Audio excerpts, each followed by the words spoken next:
Why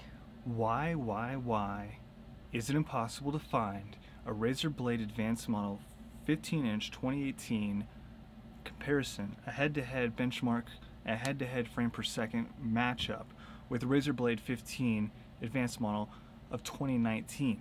Well, that's a question I had, and I couldn't get it answered by anyone. So today, we're gonna find out.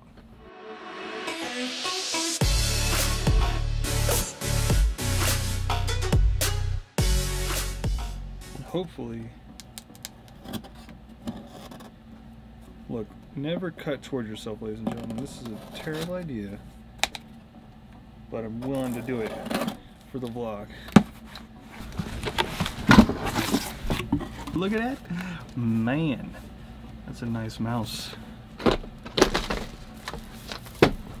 Probably a broken one now. The Mamba Elite. I heard these mice are terrible, but I'm gonna give it a shot. I'm gonna give it the benefit of the doubt. And, of course, the big 2080 Max Q from Razer. And supposedly, it's a pretty nice computer, pretty beastly machine, and I think that, I don't know, I just never seen a review online comparing this directly, frame for frames, to the Razer Blade of last year. And what drives me crazy is that all I want to know is, does this laptop provide higher frame rates at a higher resolution than what the previous year did? If you stay tuned, we're going to answer that question. Alright folks, let's just get right into it. So here we have the Nvidia 1070 Max Q playing in the 2018 Razer Blade 15-inch advanced model. Okay, so I have multiple games, and what I did is I recorded them different resolutions, 1080p and then also 1440p, and I literally maxed out most of the game's capabilities to ultra if possible. There might have been like one or two settings that I changed or adjust to make sure that it wasn't, you know, overly taxing on the GPU.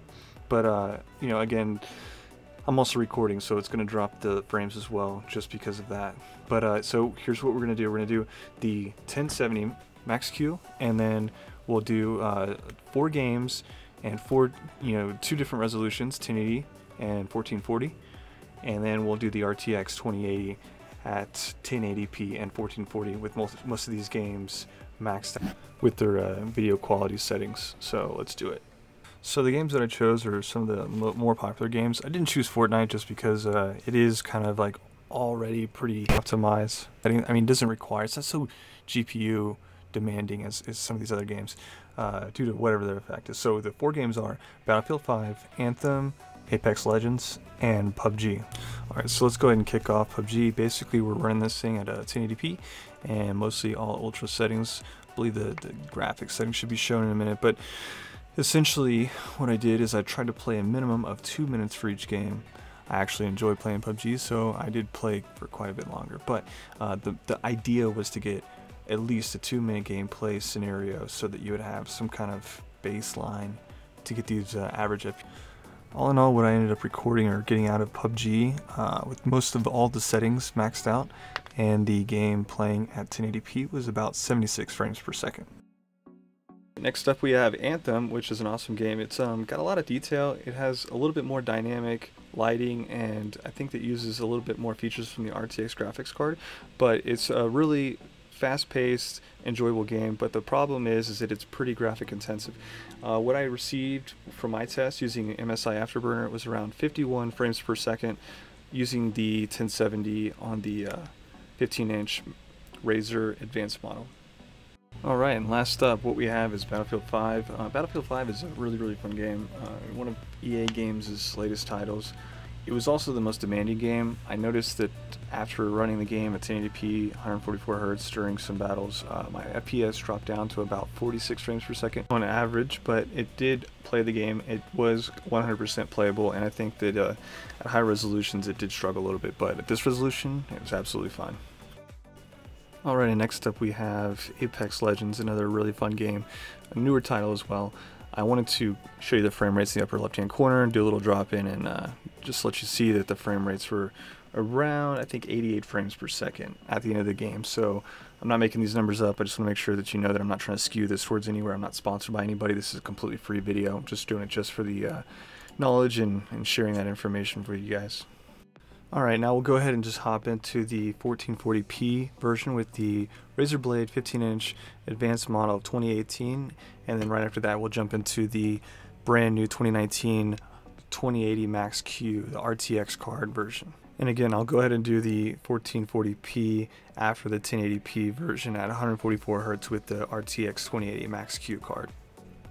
So it looks like the FPS average that I received playing at 1440p, 144 Hz on the 1070 Max Q was roughly 53 frames per second on the 1070. Again, this is while recording, so if you bump up like 10 to 15 frames per second, definitely still playable, definitely still. Although many people might argue that it's better to play at low resolution, I still enjoy playing at 1440p. It's what my monitor is designed to do, and I just love playing it at that resolution. Now, PUBG, again, being my favorite game, definitely was able to play this game at 1440p with the lid closed on the laptop while I was plugged into an external monitor. Alright, next up we got Anthem, and it just got crushed by the graphics. I'm looking at 1440p at 32 frames per second while recording. Even while I was actually playing the game with the lid closed without recording the game, barely able to make an FPS playable speed. So I don't know, it's totally up to your discretion whether you consider it playable or not, but I think that above like 60 frames per second is what I think is playable. And let's remember, this is not a very graphically intense scene, so if you were in a more intense scene, it might be less playable. Alright, and up next we got Battlefield 5. Again, probably right behind Anthem as far as playability. It came in at roughly 35 frames per second at 1440p, 144 Hz. So again, amazing game, awesome work with EA developing this game, but I think that using the RTX graphic card properties makes a huge difference in playability and performance of the game itself. So I know that the newer RTX graphics cards, they have some newer technology that supports higher resolutions at higher frame rates, so just keep that in mind. And alright, last up we have Apex Legends at 1440p, 144 Hz, and the stats that I was able to receive on the 1070 Max Q were roughly 55 frames per second. Again, individual results may vary. I think that this game is pretty high pace and pretty fast, so it's pretty easy to get those stats really quick. But yeah, that's what I received. So we're gonna move on. Man, I hope you enjoyed these transitions because, dude, they take a long time. If you do like them, why don't you go ahead and press that subscribe button, or at least give me a thumbs up, because I am investing a lot of time here. Anyways, moving on to PUBG on the RTX 2080, the Razer Blade advanced model of 2019 that's supposed to be the best thing on the market. Wait for it, 94 frames per second. That's amazing. That's really good, and that's especially like while I was recording. So I don't know, I think that those are crazy good benchmarks. Whenever I was playing the game at 1080p without the recording going on, the frame rates were even higher. I want to say over 100, so that's pretty damn badass. Right, moving on to Anthem with the RTX graphics card, 1080p, 144 Hz. I received roughly about 56 frames per second. Again, more intensive game. I definitely took a look at the textures and checked everything out. It did check out to be pretty, I would say, highly detailed, but yeah, it was I don't know. Cool game. I'm not gonna say that I'm getting lazy or anything, but what I will do probably for the next few cuts is just jump straight into it. I know this video is getting kind of long and I don't want to waste anyone's time, so we'll just hop right into the actual FPS, and at the very end I'll show you a display, a chart, an Excel spreadsheet chart that I created that shows the different FPS ranges between the different models and the different games at different resolutions.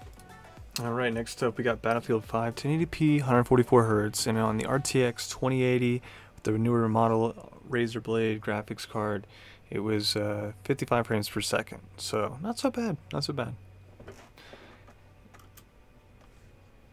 And last but not least, what we have is Apex Legends. Apex Legends at 1080p, 144 Hz, the RTX 2080 was 115 frames per second. I think that was the highest FPS range of all the games that I played, and a blazing almost 30 frames per second more than the 1080p version with the 1070. So that's pretty badass. Right, last but not least, and maybe the part you've been waiting for, the 1440p 144 hertz frames per second of each game on the 2080 Max Q.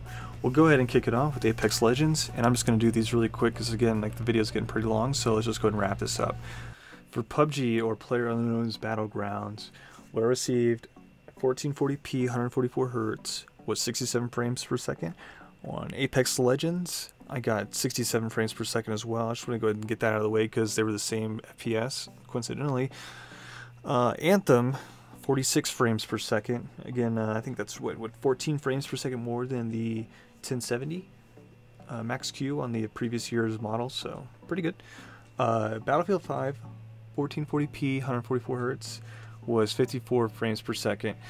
And again, I think a desktop version of all this is going to be way better. And to be honest, I did find a weird little secret. I mean, it's not that big of a secret if you know anything about graphics cards and extra monitors, etc. But if you close the lid, you turn off the primary monitor completely, and you're playing on an external monitor at 1440p or even 1080, you're going to get more frame rates if you have that first monitor completely turned off. It's, I don't know, a difference between 5 and 10 frames per second, which, I mean, can help you out. So, found that out. Another thing was, I didn't realize that until like halfway through all this video stuff, you know, recording and doing all this stuff. So I put in a lot of effort to do this and a lot of time. So if you liked it and you got some kind of beneficial information out of the deal, just please drop me a sub or drop in the comments and let me know. Let me know what you thought. And if you want something else, let me know. Thanks a lot. Well, before we go, I guess I can't end this without just giving you a high overview of what the stats look like. So I'm going to go ahead and drop in this image so you can take a look. Pause the video now and you can take a look between the last year's stats and then the new year's stats of the graphics cards that they have in these model laptops. Now, I will say it's completely up to you, but in my opinion, if you're going to play everything at 1080p, I probably wouldn't upgrade to the new model just yet. I mean, your video card is still going to be relevant. You're still going to be able to play all of these games. As long as you're not recording or streaming or anything like that, you'll be able to play them pretty lag free. So just keep that in mind.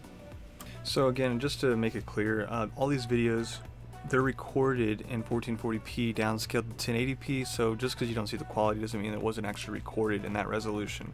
Yeah, you know, I promise that it was recorded in that resolution. Now, the other thing too is that I'm actually probably going to be uploading at 1080p, so you're not going to even see the resolution difference there either. So, anyways, moving on. I know this might be a little bit besides the point, but one last closing statement.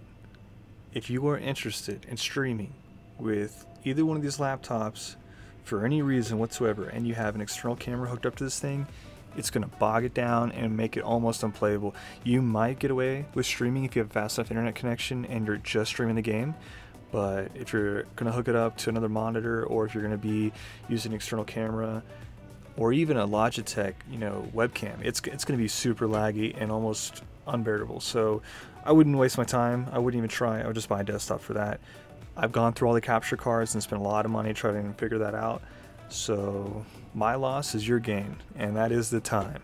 So thanks a lot, guys. Appreciate you watching, and I hope you have a great day.